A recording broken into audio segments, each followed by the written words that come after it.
ఇచ్చింది అని ఆ రోజు ఆమె మాట్లాడిన మాటలు. కొంతమంది అలా రకరకాలుగా తమ పేరుతో ఇస్తారాగి వారి దేశానికి ప్రధానమంత్రి చేసింది. ఆడ మనిషి అమ్మ లాంటిది.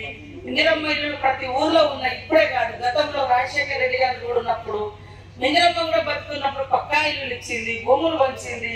ఇట్లా ఏదో ఒక చిల్లరగా కొంతమంది దుష్ప్రచారం చేస్తాం. మానీయురాలు, మా అందరికి స్ఫూర్తి, ధైర్యము, అలా ముందుకు రావాలనే లక్ష్యంతో పని చేస్తా ఉన్నాం.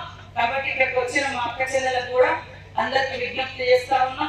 మీ ఊర్లో కోటీశ్వరులను చేయాలని లక్ష్యం పెట్టుకున్నాం.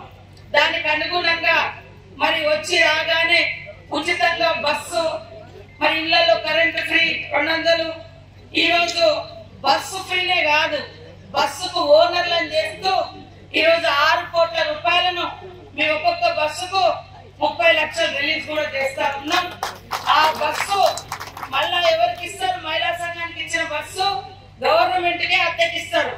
గవర్నమెంట్ ఏం చేస్తుంది?